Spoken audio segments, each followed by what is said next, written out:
बिस्मिल्लाहिर्रहमानिर्रहीम। आज की इस वीडियो में हम आपके सामने छोटी मशीन की एक बहुत अहम मसला है उसको हल करने की कोशिश करेंगे।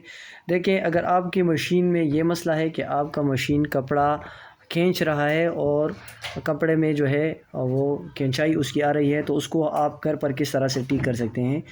आप दो तीन चीज़ें अगर ये करेंगे अपने घर पर ही, तो आपकी मशीन का ये मसला हल हो सकता है।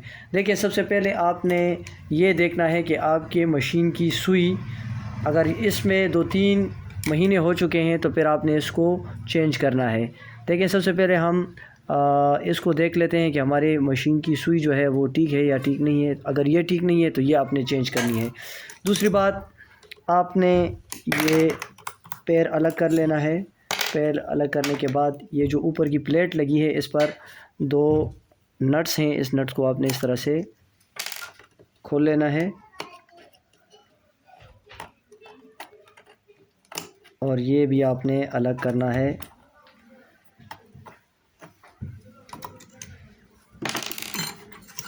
ये आप देख लें, अगर यहाँ पर सुई के निशानात लगे हुए हैं तो ये जो प्लेट है ये भी आपने चेंज करनी है।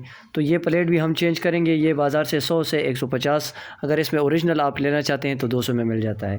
अब आप ये देख लें कि ये जो मशीन के दंदराल हैं, यहाँ पर आप देख सकते हैं कि ये जो बुर है ये यहाँ पर जमा हो जाता है। 2-3 महीने अगर आप इसकी सफाई नहीं करते तो इस तरह का बुर जो है ये इसमें इसके दांतों में फंस जाता है, जिसकी वजह से सफाई नहीं आती आपके कपड़े में भी। तो ये आपने इस तरह से अलग करना है। इसको आप अच्छी तरह से साफ़ कर लें। साफ़ करने का तरीका ये है, अगर आपके पास दांतों वाला ब्रश है तो आप इसमें इस तरह से पैर कर इसकी सफाई कर सकते हैं आसानी के साथ। अच्छा, तो ये देखें, ये हमने नया प्लेट जो है इसके लिए मंगाया है। ये इसका पुराना है और ये हम ख़ुद ही घर पर इसको चेंज कर रहे हैं। चेंज करने का तरीका बिल्कुल ही इजी है और आसान है।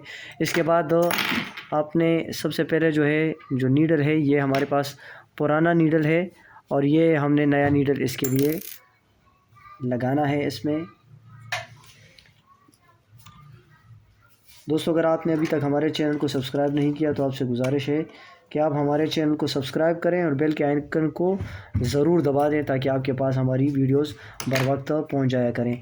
अब आप देखें कि आपने इसको इस जगह पर एडजस्ट करना है कि सुई बिल्कुल सेंटर में जाए, और जब आप सुई को नीचे करते हैं तो आपने ये पॉइंट भी याद रखना है कि आपके दंदान जो हैं या दंदराल जो हैं ये अंदर की जानिब होने चाहिए। अगर ये बाहर हैं तो इसका मतलब है कि आपका मशीन जो है वो कपड़े को उसमें खिंचाई आएगी। और इसको अगर आप एडजस्ट करना चाहते हैं तो इसका भी मैं आपको सॉल्यूशन बता देता हूं कि आप इसको कहां से एडजस्ट कर सकते हैं। दंदराल को आप ऊपर नीचे कहां से करेंगे इसका भी हम आपके साथ शेयर करेंगे। उम्मीद करता हूं कि आज की वीडियो आपके लिए इंफॉर्मेटिव रही होगी और आपने इससे ज़रूर कुछ ना कुछ सीखा होगा। इसको आप दोनों तरफ से पेचों को कस दें। अगर आप अपनी मशीन का ख़ुद ख़याल रखेंगे तो इंशाल्लाह आपको इसको मिस्त्री के पास ले जाने की ज़रूरत भी नहीं पड़ेगी। लेकिन शर्त यह है कि आप ख़ुद अगर मशीन की सफाई का और इसके सुथराई का ख़याल रखेंगे। अच्छा, इसके आप दंदराल देखें, जब मैं सुई को बाहर करता हूं तो ये ऊपर आ जाते हैं, जो कि बिल्कुल सही हैं। अगर इसमें आपका मसला है तो आप इसको यहाँ से एडजस्ट कर सकते हैं। यहाँ पर ये नट आप देख लें, इसको मैं ये हल्का सा पुश करूँगा इस तरह से, तो इसके दांत जो हैं, और फिर मैं यहाँ से पहिया घुमाऊँगा तो दांत नीचे आ जाते हैं। तो यहाँ से हम इसको टाइट कर सकते हैं, क्योंकि इस मशीन में जो दंदराल की हिसाब है वो बिल्कुल सही है, तो इसको हम नहीं छेड़ रहे। इंशाल्लाह ये एडजस्टमेंट हमने कर ली है और जो कपड़े की खिंचाई का मसला है वो इससे हल हो जाएगा। आप भी इस तरह से करें और फिर मुझे कमेंट सेक्शन में ज़रूर बताएं कि आपने इस तरह करने के बाद आपकी मशीन का मसला जो है वो हल हुआ या नहीं। अगर नहीं हुआ तो इंशाल्लाह दोबारा भी आपको हम سمجھانے کی بھرپور کوشش کریں گے. Thank you very much for watching this video. السلام علیکم.